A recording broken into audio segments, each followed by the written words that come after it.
श्री शिवाय नमस्तु भयम। दोस्तों, जैसा कि आप सभी लोग जानते हैं कि 10 फरवरी 2026 मंगलवार के दिन यहाँ पर फाल्गुन महीने की कृष्ण पक्ष अष्टमी तिथि पड़ रही है। दोस्तों, ये वह तिथि है जो फाल्गुन महीने में पड़ने वाली सबसे बड़ी तिथि है, क्योंकि ये फाल्गुन महीने में पड़ रहा है जिसका बहुत ही बड़ा और विशेष महत्व होता है। और ऐसा दिन पूरे साल में सिर्फ एक ही बार आता है। और दोस्तों, आप सभी लोग जानते हो कि फाल्गुन मंगलवार अष्टमी तिथि का अगर सबसे बड़ा कोई उपाय है तो वो 5 तुलसी पत्तों वाला उपाय। तो दोस्तों, इस 5 फाल्गुन माह के मंगलवार अष्टमी तिथि के दिन आप लोगों को इस 5 तुलसी पत्तों वाला उपाय को जरूर करना है।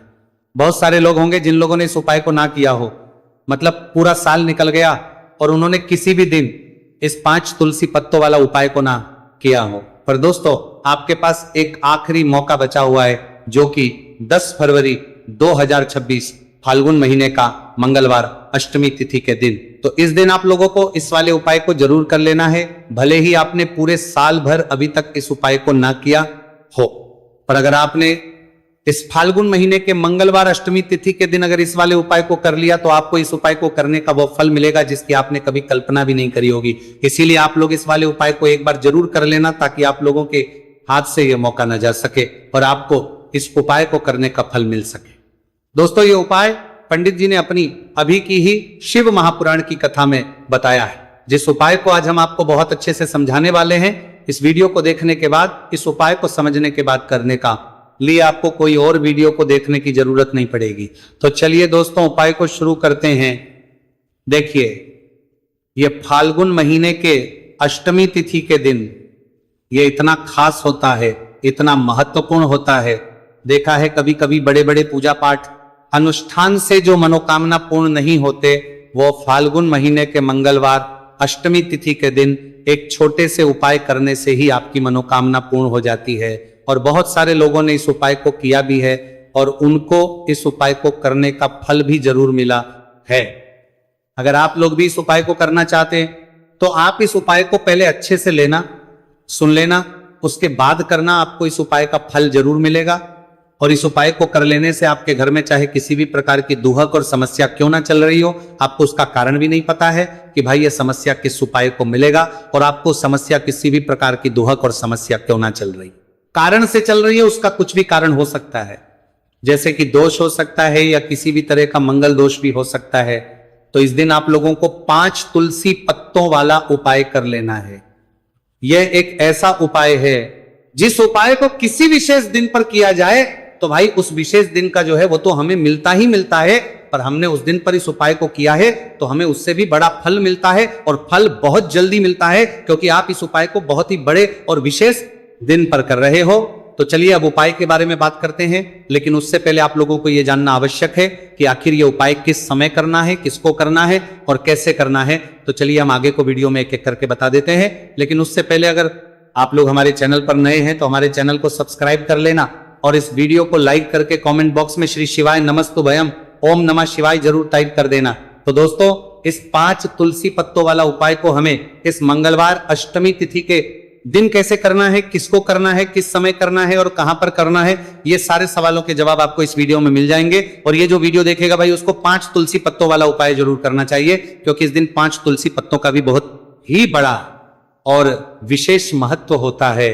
और जब बात आ जाए 5 तुलसी पत्तों की, तो ये सोने पे सुहागा वाली बात हो जाती है, और ये एक बहुत ही बड़ा उपाय हो जाता है इस फाल्गुन मंगलवार अष्टमी तिथि का। तो अब दोस्तों, इस 5 तुलसी पत्तों वाला उपाय को आखिर करना किसको है, सबसे पहले हम लोग वो बात जान लेते हैं। तो देखो, घर की जो बड़ी माताएं बहनें होती हैं, उन माताओं बहनों में से कोई भी एक बड़ी माता बहन इस वाले उपाय को कर सकती है। और दोस्तों, अगर आप चाहे तो अपने घर में से सभी सदस्यों को भी इस उपाय को करवा सकते हैं। अगर किसी व्यक्ति की खुद की कोई मनोकामना है, खुद की कोई दुख और परेशानी है जो कि वो अपने लिए ही करना चाहता है इस वाले उपाय को, तो वो खुद अपने लिए भी कर सकता है। बाकी अगर कोई घर में से ऐसा है जो कि अपने पूरे घर परिवार की सुख और शांति लिए ये वाला उपाय करना चाहता है, तो भाई वो भी कर सकता है, उसमें भी कोई दिक्कत वाली बात नहीं है। कहने का मतलब यह है कि इस उपाय को हर एक सदस्य भी कर सकता है, और पूरे घर परिवार के सदस्य के लिए घर की बड़ी माताओं बहनों में से कोई एक माता बहन भी कर सकती है। माताएं बहनें अगर घर में उपस्थित ना हो या वह यह वाला उपाय ना कर पा रही हो तो फिर घर का कोई बड़ा सदस्य भी इस 5 तुलसी पत्तों वाला उपाय को कर सकता है, चाहे फिर वो पुरुष ही क्यों ना हो, उसमें कोई भी दिक्कत वाली बात नहीं है। 5 तुलसी पत्तों वाला उपाय को, आखिर इस उपाय को हमें किस समय करना है, सुबह के समय करना है कि शाम के समय करना है? तो देखो, इस वाले उपाय को आप लोग सुबह के समय भी कर सकते हो और शाम के समय प्रदोष काल में भी कर सकते हो। अब अगर आप पूछो कि भाई सबसे उत्तम समय कौन सा रहेगा इस 5 तुलसी पत्तों वाला उपाय को करने का, तो हम आपसे बस यही कहेंगे कि इस उपाय को आप सुबह के समय ज्यादा बेहतर होगा। बाकी अगर प्रदोष काल शाम के समय भी करेंगे तो भी अच्छा होगा, उसमें कोई भी दिक्कत वाली बात नहीं है। तो अब दोस्तों, जो अगली सबसे बड़ी और महत्वपूर्ण बात आती है वो ये आती है कि सुबह अगर हम उपाय को करेंगे तो हमें कितने बजे से लेकर कितने बजे तक के बीच में करना है, और शाम के समय प्रदोष काल में करेंगे तो हमें कितने बजे से लेकर कितने बजे के बीच में करना है। तो देखो, सुबह जितनी जल्दी हो सके आप उपाय को करने की करना। बाकी अगर किसी कारणवश लेट भी हो जाओ, थोड़ी देर भी हो जाए, तो 10 या 12 बजे तक भी आप उपाय कर लेना, पर 12 बजे से ज्यादा देरी ना हो। ठीक है, इस बात का ध्यान रखना। उसके बाद में दोस्तों, अगर शाम के समय प्रदोष काल की बात करें, प्रदोष काल का जो समय है होता है वह शाम के 6 बजे से शुरू हो जाता है। मतलब शाम के 6 बजे से लेकर 7 बजे के बीच का जो समय होता है, यह समय प्रदोष काल का समय होता है। पर अभी जो मौसम चल रहा है, इस मौसम में जो है शाम बहुत देरी से होती है, तो आप इस उपाय को 7 या 8 बजे के बीच में भी कर सकते हो। मतलब शाम के 6 बजे से रात 8 बजे के बीच में आप कभी भी इस वाले उपाय को कर सकते हो, उसमें कोई भी दिक्कत वाली बात नहीं है। तो आज की वीडियो में तुलसी के पत्ते का ऐसा उपाय आपके लिए लेकर आए हैं। इसे आपने अगर मंगलवार के दिन कर लिया, उसी तरह से कर लिया जैसे हम आपको बताने वाले हैं, तो बड़ी से बड़ी निर्धनता और गरीबी भी आपके जीवन से दूर जाएगी। देखिए, तुलसी के पौधे में मां लक्ष्मी का वास होता है ना। तुलसी का पौधा श्री हरि विष्णु को सबसे प्रिय है, और तुलसी का पौधा आपके जीवन की निर्धनता और गरीबी को बहुत तेजी के साथ दूर कर देता है। इसी के साथ आप सभी को यह बात पता भी होगी कि जो मंगलवार का दिन है, कर्ज से जुड़े जितने भी आपके जीवन में कष्ट है, कर्ज को लेकर जो भी आपके जीवन में समस्याएं हैं, उन्हें अगर आप अपने से जल्दी दूर करना चाहते हैं तो हमेशा आपको मंगलवार का दिन चुनना है। मंगलवार के दिन उपाय करने हैं हनुमान जी से जुड़े हुए, और उसमें अगर आपने तुलसी के पत्ते से जुड़ा हुआ उपाय कर लिया तो ये और भी उत्तम होता है। चलिए बात कर लेते हैं कि वो कौन सा पहला उपाय है जो आपको विशेषकर मंगलवार अष्टमी तिथि के दिन करना है। तुलसी के 5 पत्तों से तो देखिए उपाय आपको बताए, उससे पहले आपको बता दें कि हनुमान जी को संकट मोचन बजरंगबली को तुलसी बेहद प्रिय होती है, और जब भी आप तुलसी का उपाय करते हैं तो वो बहुत जल्दी आपसे प्रसन्न हो जाते हैं। तो उपाय को करने के लिए आपको तुलसी के 5 पत्ते ले लेने हैं। अब तुलसी के 5 पत्तों के ऊपर आपको भगवान राम का नाम लिखना है। सिंदूर जो होता है, सिंदूर आप थोड़ा सा लें। बजरंगबली के मंदिर में आपने देखा होगा जो सिंदूर चढ़ता है, वही सिंदूर आपको लेना है, और राम भगवान का नाम आपको तुलसी के 5 पत्तों के ऊपर लिख देना है। अब आपको क्या करना है, ये 5 पत्ते आपको हनुमान जी को अर्पित करने हैं। आपके घर के आसपास जहां भी हनुमान जी का मंदिर हो वहां पर आप जाएं और तुलसी के 5 पत्ते आप उन्हें अर्पित करें, और एक दीपक आप लेकर जाएं। ठीक है ना। दीपक यहां पर आप चमेली के तेल का भी ले सकते हैं, सरसों के तेल का भी ले सकते हैं। कोई भी एक दीपक लेकर जाए और तुलसी के 5 पत्ते लेकर जाए जिसके ऊपर आपने भगवान राम का नाम लिखा है। तो देखिए, पहली चीज कि तुलसी का जो पत्ता होता है यह श्री हरि को बहुत प्रिय है। दूसरी चीज कि हनुमान जी को बहुत प्रिय है। तुलसी के जो पत्ते होते हैं, तुलसी से जुड़े जो उपाय होते हैं, ये आपके जीवन की निर्धनता और जितनी भी कर्जे से जुड़ी समस्याएं होती हैं उन्हें दूर करते हैं। तो तुलसी के 5 पत्ते आपको अर्पित करने हैं। और जो दीपक आप लेकर के गए हैं, चाहे चमेली के तेल का आपने लिया है, सरसों के तेल का आपने लिया है, वो आपको हनुमान जी की मूर्ति या फिर प्रतिमा के सामने आपको लगाना है, और यहां पर आपको भगवान राम का नाम लेना है। उनके नाम का आपको जाप करना है। कितनी बार करना है? 21 बार। देखिए, भगवान राम का नाम हनुमान जी को सबसे प्रिय है।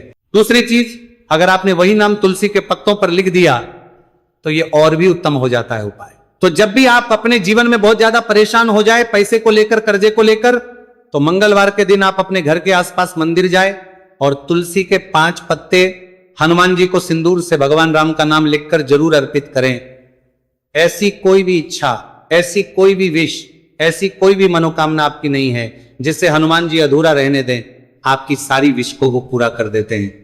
तो देखिए, पहले उपाय की बात कर ली, अब जल्दी से बात कर लेते हैं दूसरे उपाय की, जो कि आपको फाल्गुन महीने का मंगलवार अष्टमी तिथि के दिन जरूर करना चाहिए। क्यों करना चाहिए? क्योंकि हनुमान जी इस उपाय को करने बहुत जल्दी प्रसन्न हो जाते हैं। ऐसा आप मान के चलिए कि जो आपको अपने जीवन में चाहिए और आपको कहने की भी जरूरत नहीं पड़ेगी, आपके बिना कहे आपको वो दे देंगे। तो देखिए, आपको क्या करना है, यहां पर आपको लाल फूल लेना है। अब लाल फूल में आप कोई भी फूल ले सकते हैं, गुड़हल का फूल ले सकते हैं, गुलाब का फूल ले सकते हैं, कोई भी एक लाल फूल आपको लेना है। और साथ ही साथ आपको लेना है कोई भी एक भोग जो हनुमान जी को प्रिय है। अब भोग में इमरती आप ले सकते हैं, लड्डू ले सकते हैं। कभी भी आपको दूध से बनी हुई मिठाई हनुमान जी के लिए नहीं लेनी है, यह चीज आपको ध्यान रखना है। तो आप यहां पर इमरती ले लें, 2 इमरती ले लें और एक लाल फूल ले लें। अब ये दोनों चीजें लेकर आपको पहुंचना है हनुमान जी के मंदिर में। अब आपको अर्थी का भोग उन्हें लगाना है और जो आप लाल फूल लेकर के गए हैं वो आपको हनुमान जी के चरणों में अर्पित करना है। देखिए, जब भी आप लाल फूल हनुमान जी को अर्पित करते हैं, साथ ही उनका पसंदीदा भोग उन्हें खिलाते हैं, उन्हें अर्पित करते हैं, तो इससे होता क्या है, हनुमान जी आपसे बहुत जल्दी प्रसन्न हो जाते हैं और आपके बिना कुछ कहे, बिना कुछ मांगे भी आपको वो आपके जीवन में दे देते हैं, जो आपके लिए बहुत उत्तम होता है। बहुत कहते हैं ना कि व्यक्ति के जीवन के लिए सबसे ज्यादा उत्तम क्या है, ये हम नहीं जानते, ये तो सिर्फ भगवान जानते हैं। तो ऐसा आप मान के चलिए कि कभी भी वो आपको वो चीज नहीं देंगे जिससे आपको थोड़ी खुशी मिले, जिससे आपको हमेशा ज्यादा खुशी मिलेगी ना। जो आपके जीवन के लिए सबसे उत्तम होगा वही आपको वह देंगे। तो संकट मोचन बहुत जल्दी अपने भक्तों से प्रसन्न हो जाते हैं। जो लोग उन्हें विशेषकर लाल रंग का एक फूल अर्पित कर देते हैं तो जरूर करें। मंगलवार के दिन इस उपाय का बहुत ही लाभ होता है। जो व्यक्ति करता है, जिसने किया है, उन्हें इसके लाभ पता भी है। तो चलिए जल्दी से बात कर लेते हैं। अब अपने महा उपाय की ओर देखिए। जो महा उपाय आपको बताने जा रहे हैं, इस उपाय को अगर आपने कर लिया तो आपको अपने जीवन में एक चमत्कार देखने को मिलेगा। जो जो चीजें आप सोचेंगे ना कि मेरे जीवन में ये चीज अच्छी हो, ये चीज अच्छी हो, मुझे ये करना है, मुझे ये पाना है, मुझे ये लेना है, सब कुछ आपको आपके जीवन में मिलता चला जाएगा। उपाय क्या है? आपको एक छोटी सी डायरी लेनी है, सिंपल है ना, उसके ऊपर कुछ लिखा हुआ ना हो, छोटी सी, बहुत ज्यादा बड़ी नहीं, आपके पॉकेट में भी आ जाए, इतनी छोटी सी आपको डायरी लेनी है और उसके ऊपर आपको लाल रंग के पेन से भगवान राम का नाम लिखना है। ठीक है ना? अब ऐसा नहीं कि आपको पूरी डायरी एक ही बार में भरनी है। जब भी आपको लगे कि हाँ मेरे पास टाइम है, उस समय आप, ठीक है ना, स्वच्छ हाथों से भगवान रंग पर आप पर राम का उस डायरी के ऊपर नाम लिखेंगे। हर दिन आपको थोड़ा थोड़ा लिखना है। अगर आप हर दिन भी नहीं लिख पाते हैं तो मंगलवार के मंगलवार आप डायरी के अंदर भगवान राम का नाम लिखेंगे। जब वो डायरी पूरी से भर जाएगी, जो छोटी सी डायरी आपने ली है पूरी तरह से भर जाएगी, आपको क्या करना है, इस डायरी को लास्ट वाले दिन, मतलब जब वो पूरी फील हो जाएगी, पूरी भर जाएगी, उसके बाद आपको मंगलवार के दिन इस डायरी को अपने मंदिर में रख देना है, लाल रंग के कपड़े में लपेटकर। और फिर आपको एक बार बजरंग बाण का जो पाठ आता है उसे सुनना है, या फिर उसे पढ़कर आप बोल भी सकते हैं। तो देखिए, बजरंग बाण का पाठ आपको करना है इस दिन एक बार। और फिर आपको क्या करना है, एक आपको हनुमान जी के मंदिर में जाकर लगाना है, या आप अपने घर के मंदिर में भी लगा सकते हैं। इस उपाय को अगर आपने कर लिया तो आपको अपने जीवन में बहुत चमत्कार देखने को मिलेंगे, क्योंकि ये जो आपने डायरी में भगवान राम का नाम लिखा है ना, इससे हनुमान जी इतने प्रसन्न हो जाते हैं, इतने प्रसन्न हो जाते हैं कि उनका जो भक्त होता है, ऐसा आप मान के चलिए कि जिस व्यक्ति ने भगवान राम का नाम ले लिया, हनुमान जी उससे प्रसन्न होते ही होते, तो हनुमान जी इतने प्रसन्न हो जाते हैं कि अपने उस भक्त को बिना कुछ मांगे भी सब कुछ दे देते हैं। जो भक्त कह देता है उसको वो चीज मिलती है। तो देखिए, कुछ भी ऐसी चीज, कोई भी ऐसी विश, कोई भी ऐसी मनोकामना जो बहुत अधूरी है, बहुत लंबे समय से अधूरी है, तो ये डायरी वाला उपाय आप जरूर करें। इसका बहुत ज्यादा लाभ आपको देखने को मिलेगा और आपकी सारी विश को संकट मोचन हनुमान पूरा कर देंगे। तो दोस्तों,